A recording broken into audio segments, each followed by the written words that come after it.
effectivement une différence entre un rituel et un acte psychomagique.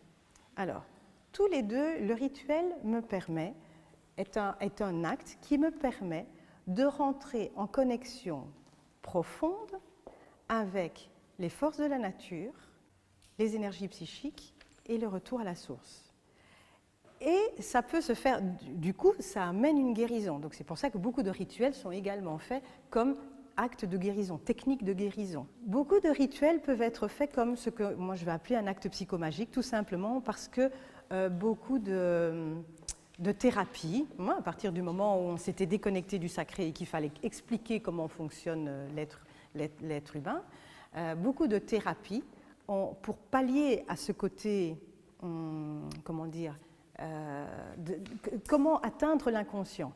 Une chose qu'ils ont très vite compris aussi en psychologie, c'est que l'inconscient fonctionne avec des symboles. Okay? Le symbole est vraiment le langage de l'inconscient. C'est pour ça qu'ils ont fait du travail sur les rêves, par exemple.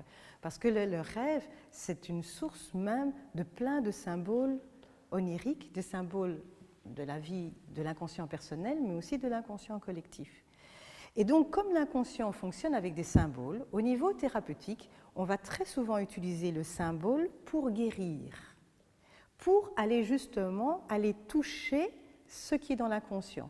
Donc, si la personne est malade aujourd'hui, c'est au nom de quelque chose qui est dans son inconscient, qui est refoulé, dont elle n'a pas conscience. Et cette dichotomie, c'est-à-dire cette force qui pousse dans l'inconscient, dont le conscient est totalement séparé, cette séparation-là crée la souffrance et la maladie. Donc, si on fait ressortir les choses de l'inconscient pour que ça vienne dans le conscient et qu'on intègre les deux, qu'on arrive à les harmoniser, les choses se calment et la personne guérit.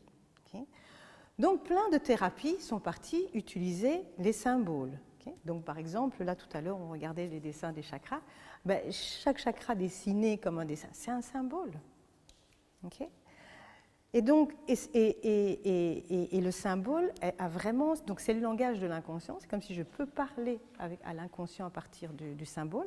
C'est pour ça que tout ce qui touche à l'art touche très facilement à l'inconscient aussi, parce que c'est symbolique, l'art, un poème, une peinture, ça vient toucher vraiment des forces archaïques inconscientes.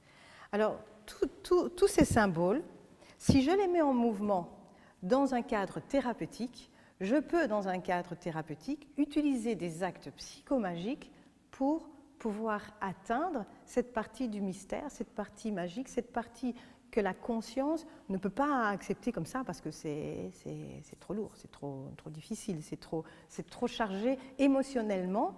Le symbole porte une énergie émotionnelle gigantesque. Okay? Donc, consciemment, je ne peux pas me permettre de vivre cette force émotionnelle-là. J'en ai peur, je la retiens. Surtout dans un monde où on s'est coupé de notre corps. Parce que cette force émotionnelle, dans le corps, ce sera très, très, très palpable. Okay? Or, il y a plein de choses où, nous, de notre corps, on ne sent plus.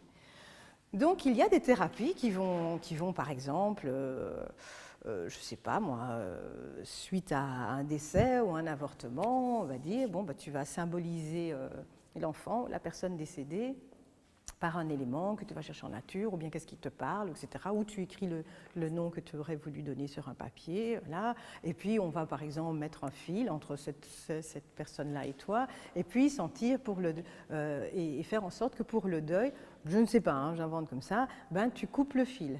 Et qu'une fois que le fil est coupé, tu sens que les choses sont séparées et que chaque être continue son chemin pour soi et qu'il y a de l'amour entre les deux qui continue à circuler, tu allumes une bougie, je sais pas, bon voilà, on pourrait inventer un truc comme ça. Okay?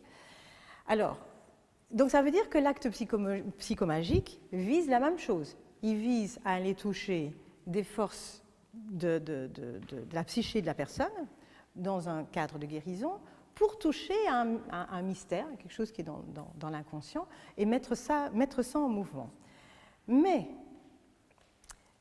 si j'ai fait une formation de 3 ans en thérapie, et que dans cette formation, on m'a appris des actes comme ceux-là, je suis une personne qui, au moment où je le fais, je suis peut-être dans mon état, comme maintenant. Maintenant, on est en train de noter. Si on est en train de noter, on a besoin de beaucoup de vigilance, on a besoin de... Je veux dire, on n'est pas dans un état forcément modifié de conscience. Donc, je fais l'acte, je mets la petite pierre, le fil, je coupe le fil, bref, je fais quelque chose de mécanique en étant présent à moi dans toute ma présence bien corticale. Donc, alors les états modifiés de conscience amènent le cerveau dans des fréquences vibratoires différentes. Donc, par exemple, être comme maintenant en train d'écouter ou être prêt à s'endormir, être dans l'endormissement. Tout ça sont des états de conscience modifiés et le cerveau vibre autrement. Les fréquences du cerveau sont autres au moment de l'endormissement, avant de s'endormir par exemple, ou si je suis en train d'écouter, de noter. Or, pour rentrer dans le rituel, je dois rentrer dans ce que...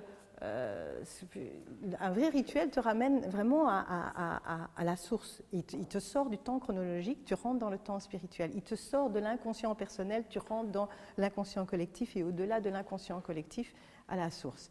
Ce qui veut dire que tu ne sais pas, tu n'as pas contact avec ces aspects-là quand tu es dans un état de vigilance normal, comme ça. Okay?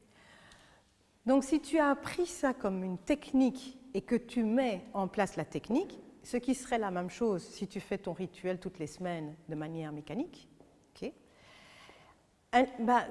tu as mis en mouvement quelque chose, certainement, mais son impact sera très faible. Son impact n'est pas aussi... lorsque un chaman fait un rituel, il est dans un état modifié de conscience. Comme il est dans un état modifié de conscience, il est dans un temps, il est dans le temps spirituel. Il est dans un temps où il continue à rentrer dans une partie qui lui permet de voyager entre les mondes, de voyager dans l'inconscient personnel, l'inconscient collectif, la source. Tous les mondes, et comme à cet endroit-là, le monde, j'imagine, c'est tout le cosmos. Donc le rituel est fait à ce moment-là dans un espace-temps qui n'est pas celui d'ici. Et c'est pour ça qu'un vrai rituel, il ne concerne pas ta psyché. Il touche à ton âme et à la nécessité de l'âme, pas à ton besoin et à ton désir. Okay.